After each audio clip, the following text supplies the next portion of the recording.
Hello, आदाब, नमस्ते, सत श्री अकाल। उम्मीद है आप सब खैरियत से होंगे। आज हम आपको एक ऐसी कहानी सुनाने जा रहे हैं जो एक महान गायक और उनके गानों के बीच के गहरे जज्बात के रिश्ते को दिखाती है। यह रिकॉर्डिंग स्टूडियो में एक आम दिन था, लेकिन जो हुआ वो अनोखा था।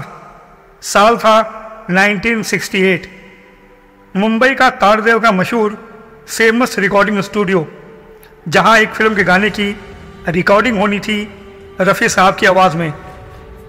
जो लोग मुंबई के बाहर रहते हैं, इस स्टूडियो को गौर से देख लें।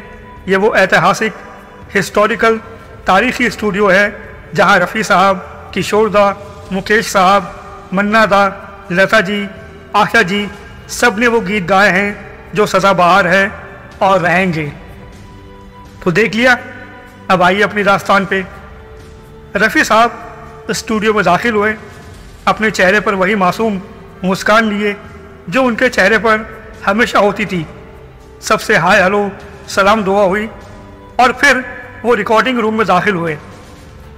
रफ़ी साहब गाने की रिहर्सल कर चुके हैं। आखिरकार संगीतकारों के साथ फाइनली गाना रिकॉर्ड करने का वक्त आ गया था। अब रिकॉर्डिंग रूम के बाहर स्टूडियो में म्यूज़िक डायरेक्टर रवि साहब बैठे थे, जो रफ़ी साहब को देख रहे थे। रफ़ी साहब हर गाना ही बहुत डूब के, बहुत दिल से गाते थे। अब जब यह गीत उन्होंने गाना शुरू किया तो थोड़े से डिस्टर्ब हो गए, अनकंफर्टेबल हो गए, उनका गला भर आया। कट कट, रवि साहब ने कट कहा और फिर से रफ़ी साहब ने गाना शुरू किया। अब रफ़ी साहब गाते जा रहे हैं और उनकी आंखों से आंसुओं की धारा बहने लगी। म्यूजिक डायरेक्टर रफ़ी साहब एकदम परेशान हो गए। वो फ़ौरन उठे, अपने अजीज़ दोस्त रफ़ी साहब के पास आए और पूछा, रफ़ी साहब सब ठीक है ना, क्या बात है? रफ़ी साहब ने कहा, कुछ नहीं, रिकॉर्डिंग करते हैं। म्यूज़िक डायरेक्टर रवि साहब फिर बाहर आकर बैठ गए। रफ़ी साहब ने फिर गाना शुरू किया। रफ़ी साहब गाते गाते फिर रोने लगे। अब म्यूज़िक डायरेक्टर रवि साहब घबरा गए। वो सीधे रफ़ी साहब के सेक्रेटरी के पास गए और पूरा माजरा बताया कि रफ़ी साहब रो रहे हैं। रफ़ी साहब के सेक्रेटरी ने कहा, रफ़ी साहब आप परेशान ना हो, दरअसल अभी कुछ दिन पहले ही रफ़ी साहब ने अपनी बेटी की सगाई मंगनी की है। बस शायद यही वजह है कि वो ये गीत गाते गाते जज्बाती हो गए और उनकी आंखों में आंसू आ गए। चाहिए तो गा नहीं रहे थे, उनकी आंख से आंसू आने लगे। तो मैं घबराया, मैंने कहा पता नहीं क्या हो गया, ये गाने में ऐसी तो कोई बात नहीं है जो इनको रोना आ गया। तो मैं बाहर जाकर मैंने उनके साले साथ में आते थे, उनके ज़हीर, उनको बुलाया। मैंने कहा क्या बात है, ये रो पड़े?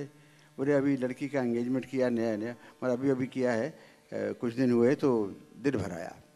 दोस्तों, ये गीत था बाबुल की दुआएं लेती जा। साहिर साहब ने इसे बेहद एहसास के साथ लिखा। रफ़ी साहब ने इसकी कंपोजिशन बेहद दिल से बनाई और रफ़ी साहब ने इसे रूह से गाया। जब ये फिल्म रिलीज़ हुई नीलकमल, तो ये फिल्म सुपर हिट थी। इसके सभी गाने हिट हो गए। तुझको पुकारे मेरा प्यार, लेकिन बाबुल की दुआएं लेती जा, ये गीत एक परंपरा, एक रिवाज बन गया, जो आज भी तकरीबन जब भी किसी घर में शादी हो तो यह गीत बजना लाजमी है। इस गीत को रफ़ी साहब ने अपने गहरे जज्बात और रूहानी आवाज़ से अमर बना दिया। ये किस्सा हमें बताता है कि उस वक्त के जो फनकार थे, कलाकार थे, कितना दिल से अपना काम करते थे। उनके काम में कितनी ईमानदारी होती थी। वो जज्बाती तौर पे अपने काम से जुड़े होते थे। रफ़ी साहब के आंसू सिर्फ उनके आंसू नहीं थे, हर उस बाप के आंसू थे जो अपनी बेटी को विदा करने का दुख महसूस करता है।